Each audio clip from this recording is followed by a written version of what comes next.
Ada buku yang judulnya adalah hal-hal yang nggak diajarin di sekolah bisnis terbaik di dunia. Walaupun kita nggak bahas ini secara detail, tapi gue mau bahas bahwa ada hal-hal memang yang kita nggak diajarin di sekolah, bahkan sekolah terbaik sekalipun, padahal itu kepake banget waktu kita kerja, waktu kita hidup sehari-hari, dan itu amat sangat penting banget. Dan ini adalah yang akan bikin karir lo, penghasilan lo akan terus berprogres. Di dunia kerja kan nggak jarang fresh graduate dinilai lebih rendah dari yang udah punya kerjaan. Kalau lo belum pengalaman, kayaknya aduh nggak deh, gue cari yang pengalaman aja. Walaupun bahkan nilainya bagus, lulusan cum laude atau apapun itu gitu ya, ini bukti bahwa ada gap antara pendidikan dan dunia kerja. Agak ironis karena kita sekolah untuk bisa kerja, lalu kalau selesai kuliah masih dibilang nggak siap kerja, terus habis itu ngapain sekolah? Dan kalau udah berpuluh-puluh tahun ini terjadi, kok nggak ada satu sekolah pun yang berusaha nyelesain ini dengan udah deh yuk kita cari gimana caranya supaya lulusan kita siap kerja. Tapi sejujurnya gap ini memang nyata, bahkan sekolah yang top sekalipun, yang nomor 1 sedunia pun, itu juga masih belum mengajarkan hal-hal tertentu gitu, dan yang which itu amat sangat penting. Dan kenapa ini nggak selesai? Pertama bisa jadi karena banyak kampus salah kaprah, dipikirnya gapnya cuma masalah teknis. Sayangnya enggak, justru gap terbesarnya ada di non teknis. Kalau semua sekolah ngajarin dan ngelatih hal-hal ini, harusnya gapnya akan jauh mengecil atau bahkan hilang sama sekali. Jadi gue akan bahas 3 hal yang penting banget, yang kalau lo punya, minimal karir lo membaik, lo juga bakal disukain semua orang, baik atasan, bawahan, ataupun juga peers lo. Yang pertama adalah proactiveness. Ini adalah independency drive. Maksudnya adalah tentang lo punya kesadaran yang cukup dan konsisten untuk selalu initiate something, do something tanpa disuruh. Lu yang gerak sendiri bahkan sebelum diminta. Ini adalah tentang punya kemampuan untuk nggak nunggu disuruh, nggak nunggu didorong, tapi punya drive untuk mulai aja gitu kan, dan untuk selesain apapun yang lo mulai. Punya drive untuk nemuin cara baru, bisa untuk nyelesain masalah, untuk mulai percakapan duluan, untuk apapun, untuk nyoba sesuatu yang dalam tanda kutip bisa jadi masalah in a positive way ya. Maksudnya abis itu kayak nih kita jadi stuck dengan ini dan kita harus nyelesain ini, tapi kalau ini diselesain akan bagus banget buat kerjaan. Kenapa orang-orang proaktif ini disukain? Yang pertama adalah untuk bawahan. Kalau kita punya bawahan, orang proaktif ini dianggap mereka sebagai orang-orang yang punya visi gitu. Nggak mungkin proaktif kalau nggak punya visi. Jadi proaktifness itu muncul karena ada sesuatu yang kita lihat yang orang lain belum lihat. Sekedar punya gambaran apa yang bisa didapetin ketika mereka mulai sesuatu, dan itu yang bikin mereka bergerak gitu. Mereka orang yang bisa nyalain api semangat diri sendiri, nggak bergantung sama orang, nggak nunggu disuruh, nggak nunggu dimarahin, diancam atau apapun itu ya. Dan trait ini yang bikin tim jalan terus, nggak diem di tempat. Termasuk dapat keseruan untuk nyobain sesuatu yang baru. Dia punya dorongan untuk kita cobain ini yuk. Kalau lo orang yang proaktif buat atasan lo, jelas-jelas orang-orang proaktif ini akan meringankan kerjaan atasan. Mereka nggak perlu tengokin lo terus-terusan karena lo udah bisa jalan sendiri, nggak perlu disuruh, tahu-tahu udah dikerjain dan bahkan udah jadi gitu ya. Orang-orang proaktif bisa mikir gitu loh, kalau gue jadi bos gue, apa sih yang akan dilakuin sama bos gue itu gitu ya,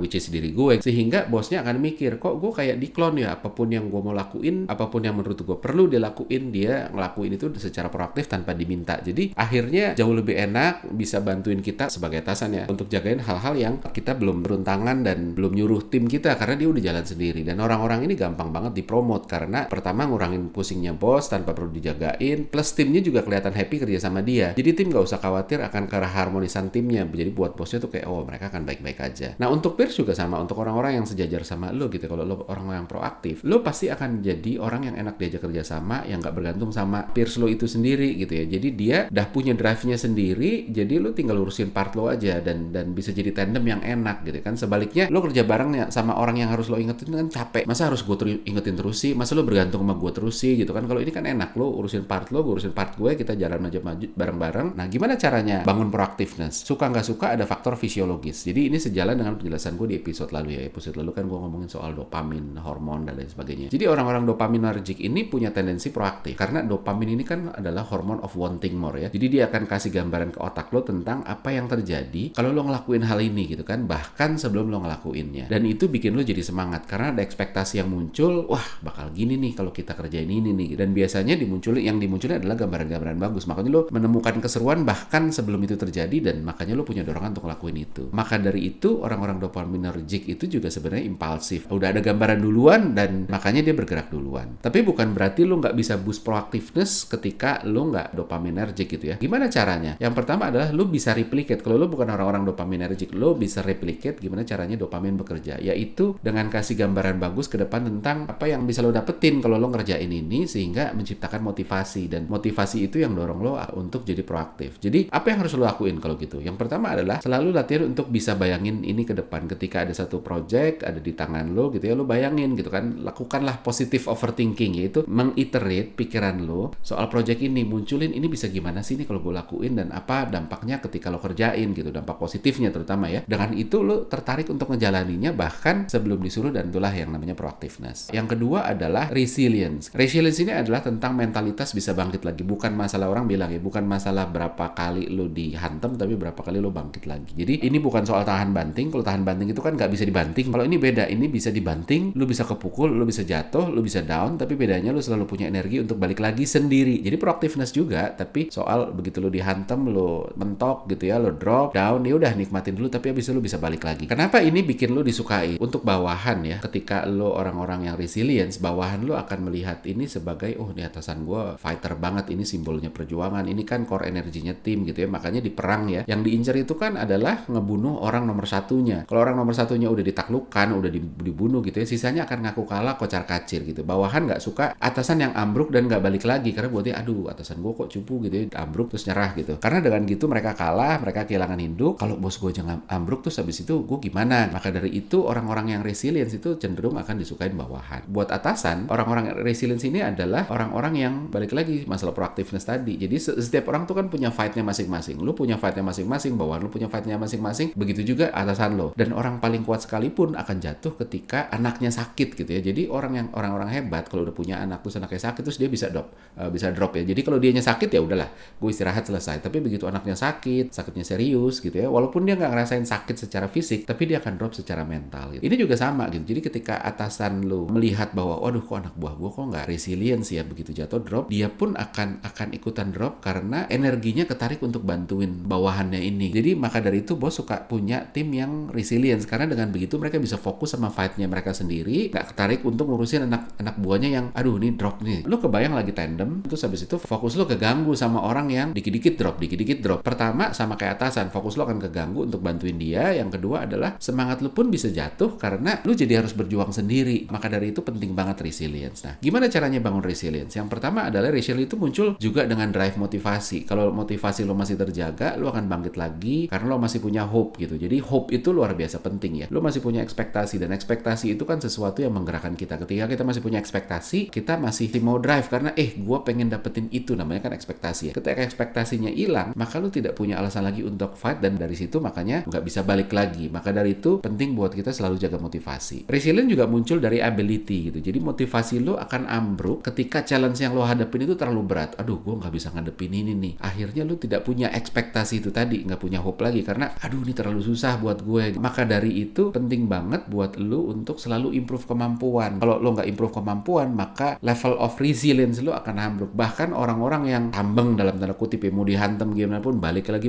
tapi nggak pernah bisa nyelesain masalahnya, maka akhirnya dia akan terus dihantam terus dan akan drop sampai satu titik dia kayak aduh gue nggak tahu lagi, gue udah coba segala cara dan nggak bisa, terus akhirnya dia nggak bangkit lagi. Selain itu juga kita perlu bangun EQ ya, emotional quality. Seringkali resilience ini nggak muncul karena campur tangan emosi, terlalu berlarut di kejatuhan, terlalu baper sama orang yang bikin lo down, negatif overthinking gitu ya, mikirin terlalu banyak hal-hal negatif, nebak-nebak, menduga-duga secara negatif tentang kenapa ini terjadi, sehingga meng-over-exaggerate challenge ini sendiri, mendramatisir challenge ini sendiri, jadi seolah-olah kayak waduh ini nggak bisa dihadapin lah. Nah, maka dari itu ketika EQ lo dibangun, emosi lo nggak ikut masuk ke sana sehingga lo nggak jadi toxic untuk diri lo sendiri, dan akhirnya lo tetap bisa jaga motivasi. Terakhir, masalah resilience lo juga perlu untuk ngebangun support system. Jadi bertarung sendiri itu memang selalu susah. Sama kayak atasan, bawahan, dan peers kita, mereka pun juga bisa drop ketika mereka bertarung sendiri dan lu nya udah drop. Maka dari itu juga sama, jangan berjuang sendiri. Lo harus bangun support system. Orang yang akan bantu nyemangatin lo ketika lo down itu lo harus cari siapa sih orang yang akan nawarin lo bantuan ketika lo down tuh siapa. Penting juga diingat dari perspektif lain. Tadi kan kita ngomong kalau kita sebagai orang yang gue mau resilience ya. Tapi sebaliknya juga sama. Ketika ada orang yang berjuang bareng lu, entah di kantor, bisa bos lo, bawahan lo, peers lo, atau di rumah, pasangan, orang tua, lu juga harus berpikir dari sisi lain. Proaktiflah untuk jadi support systemnya mereka. Bahkan tanpa diminta. Ingat, mereka berjuang untuk lo. Kalau lu jadi support system yang baik, dia ambruk, lu pun juga ambruk gitu. Tapi kalau lu bisa support dia bisa balik lagi, lu pun juga akhirnya jadi selamat. Maka dari itu penting banget. Yang ketiga, which ini yang menurut gue juga amat sangat penting, itu adalah kemampuan kerjasama. Sayangnya ini nggak diajarin di sekolah, bahkan seringkali sekolah membuat ini jadi hilang. Kenapa? Lihat aja dari kecil di sekolah-sekolah, kita lebih banyak diajarin untuk bersaing dan berkompetisi. Ayo jangan mau kalah gitu, ayo maju terus, fight terus, dan sebagainya. Dan secara nggak sadar ini mendidik kita untuk kompetitif, tapi makin nggak punya dorongan untuk kerjasama, karena orientasinya adalah gue mau menang. Karena itu yang diajarin, gue dipuji ketika gue menang, gue dicela ketika gue kalah. Makanya gue harus menang, mengalahkan yang lain. Secara bawah sadar itu akan kerekam terus dan akhirnya kita lebih fokus untuk menaklukkan ketimbang menggandeng bareng-bareng maju bareng yuk. Kenapa ini penting gitu ya? Minjem pepatah ya. If you want to go fast, go alone. If you want to go far, go together gitu. Artinya ya kalau lo mau cepet ya lo pergi sendiri, tapi kalau lo mau pergi jauh ya lo pergi bareng-bareng. Pada akhirnya kita lihat life ini kan infinite game ya, perlombaan yang gak ada habisnya. Dan untuk bisa menang di lomba yang kayak gini, yang gak ada habisnya, lo gak bisa sendirian, lo harus bisa barengan. Banyak contoh nyata ya, kalau kita lihat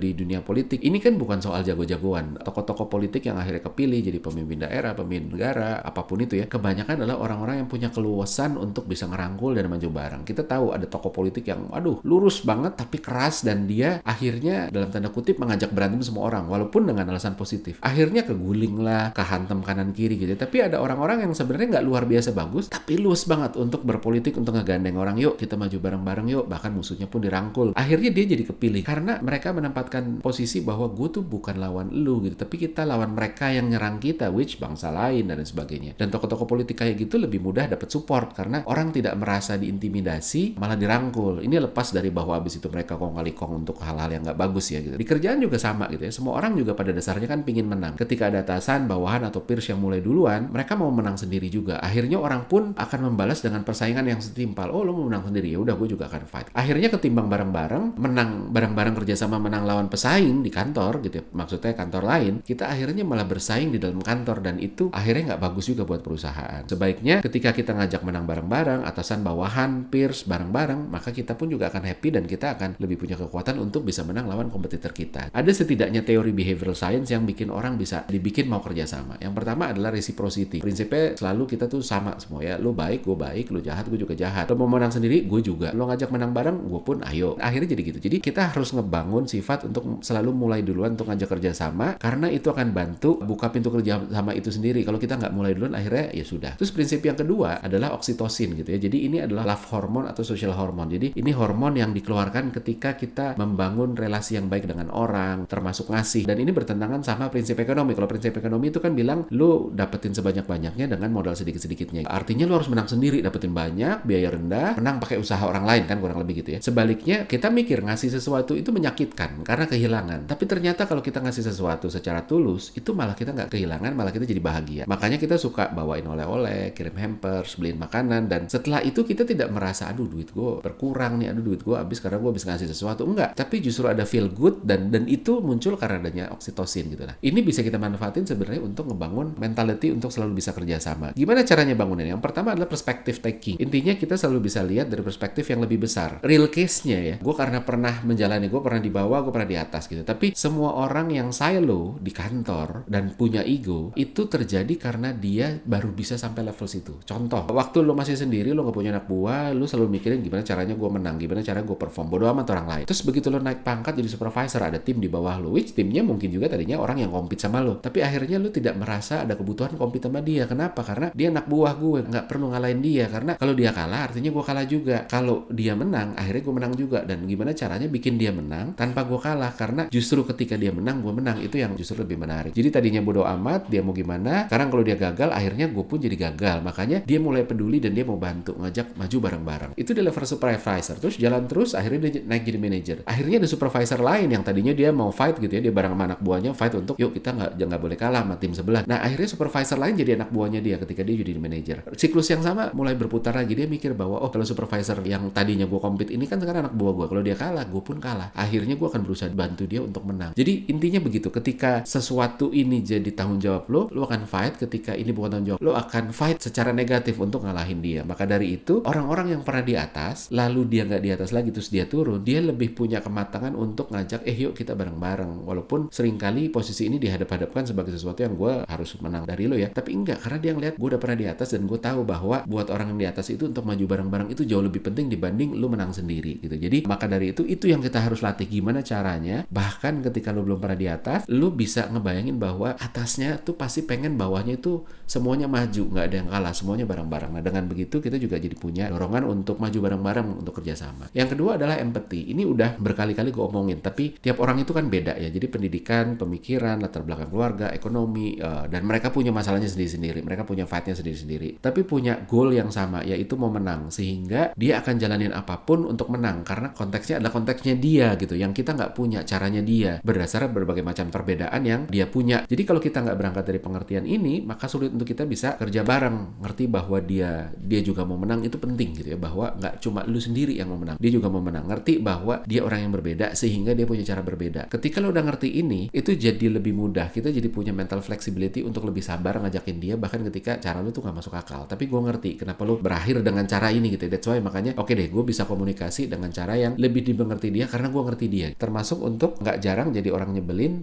yang nggak mau kerjasama dan mau menang sendiri. So kesimpulannya adalah 3 hal yang akan bikin lu punya modal dasar yang kuat untuk maju, untuk progressing baik di karir, kehidupan sehari-hari. Itu adalah yang pertama, proactiveness gitu, karena orang suka yang proaktif, bisa maintain energi lu sendiri tanpa disuruh, tanpa didorong. Yang kedua adalah resilience. Jadi penting banget untuk kita selalu ngejaga fighting spirit kita. Ya oke, kadang-kadang kita ke-hit, kita drop, tapi itu selalu bisa bangkit lagi. Yang ketiga adalah kerjasama untuk bisa ngegandeng bareng-bareng. Kalau lu punya 3 ini, lu lihat deh, orang-orang sukses, orang-orang yang karirnya progressing, itu punya sebanyak-banyaknya dari 3 ini. Mungkin nggak punya 3, tapi punya 2. Tapi kalau lu nggak punya sama sekali, atau lu cuma punya 1, akhirnya jadi banyak hal yang lu harus kejar. Dan ketika punya ini, lu bakal disukain karena lu mau maju bareng, lu bakal independen dan nggak bergantung sama orang lain karena lu proaktif, dan lu maju terus karena lu juga resilience. Akhirnya segala sesuatunya akan berpihak kepada lu.